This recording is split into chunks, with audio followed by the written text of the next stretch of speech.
Hello everybody. I want to try something a bit different because I've had 3 partnership type meetings this week around homelessness. So I want to talk to all of you arch guys, so connection, recovery, training, all of you, to give you some heads up on some of the things. Hopefully this is more useful than me writing another email for you, but let's just see. So a few things. One, Homewards, so the Royal Foundation thing. We've got hopefully a meeting with partners, local partners next week. There's a document here which I'll send round, which is a bit of a summary of it, but it's trying to get some clarity into what's going to be provided. The 4 pillars that they talk about are: 1, to enhance partnership, which is pretty good already around here; 2, to convene expertise from all over the country that will going to help prevent or end homelessness here locally; 3, addressing stigma and reframing the conversation, a lot of stuff around comms; and 4, they are very keen to have a housing project, a new build housing led project, which will try and address needs that aren't currently being met. So we don't know what that's going to be as yet, and you'll probably have seen that there is a job advert out for a local coordinator for the Homewards programme. Clearly this impacts on everything that's going on at the partnership level. So as soon as I get more, I'll keep you up to date with that. But that's what's going on around Homewards. Meanwhile, I know Rob's and the gang at the workshop doing some great stuff at working with getting some more comms out on the back of the visit. That happened a few weeks ago. Some other things that came out. So we had a homelessness forum meeting, we had a homelessness reduction board meeting, and we had an HRB comms meeting this week. So let me just give you some heads up because there's some interesting stuff going on. One, the Purbeck Road facility, I don't know whether you're familiar with that. It's housing is provided by Pivotal, services provided by St Mungo's, 7 beds, with a focus on those who have not fitted into the single homelessness pathway. Tend to be a lot of complex needs. It's going to be a big focus on recovery and helping them manage their tenancy.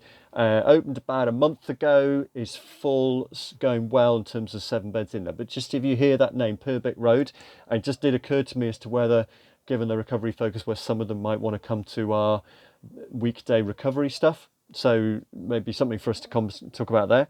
The We Are With You team, so drugs and alcohol. It's a lady called Belle Smith who's come along and leading a team of 10 workers, drug and alcohol workers, to prevent evictions. And she is really keen to talk to partners about how we can work together. So my suggestion is that we invite her to the next stag meeting, which is on Monday in a couple of weeks' time, and just to get her familiar with what we do, and we're familiar with what she and her team are doing. But again, there might be referrals around that if we come across people who are struggling with that.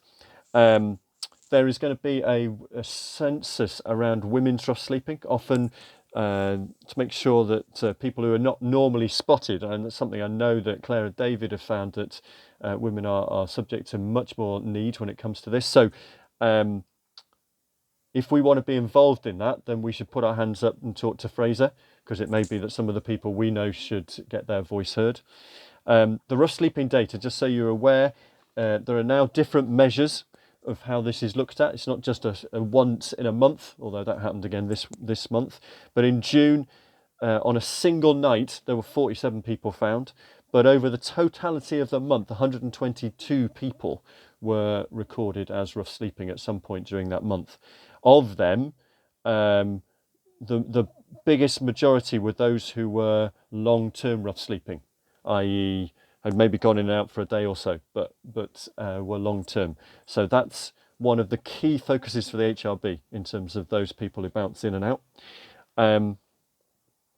There are some other numbers around, though equally as scary is the number of families who are now coming into bed and breakfast accommodation. So there's about 108 families in bed and breakfast, and there's another 40 or so in hostels. That number has gone like this. It's really rocketing up. So again, there's lots of questions in my mind about, hoping to action houses and stuff like that.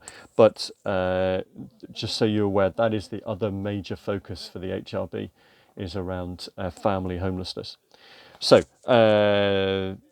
one of the things, there's something called Operation Fortitude, which is a national program provided by the Riverside Group, which is a single hotline for veterans who are in any degree of homelessness, got accommodation, got wraparound support. So again, I'll send you some information around, we can get more help on that, because clearly that could be very useful. There are other veterans organisations locally, but that'd be very useful. The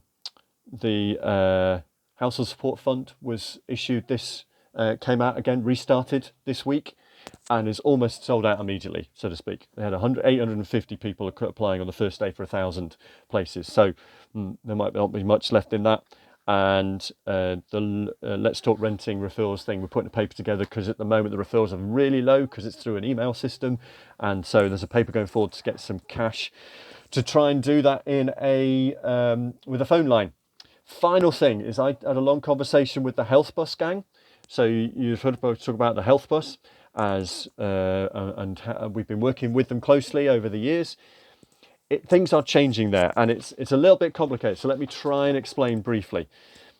Because the Health Bus is a charity, and apparently the NHS won't commission in this particular format, what has been set up, Kate and Maggie have set up something called the Health Hub.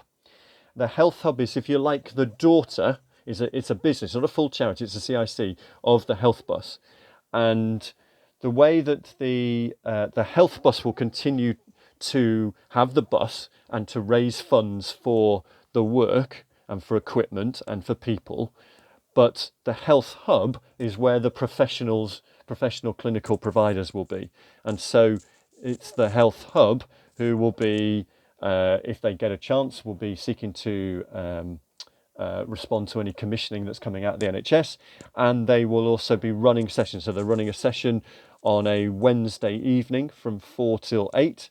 I don't know where that is, I didn't write that down. And they're running a session at the half-time venue on a Thursday morning. And that at each of those they have the mental health nurse, they have and Chrissy, another nurse, they have a GP. And so, oh, that's right, on the Wednesday one it's at different locations, or on a bus at different locations. So you've got the Health Bus, and the Health Hub is where the clinical people. The Health Bus will remain as a charity that raises funds for the generic work. I'm sorry that's not super clear. Hopefully it's getting clearer in the days to come. If this is useful, we'll do it again after a forum. It happens each month, so I can share with you key information. But let me know. Thank you.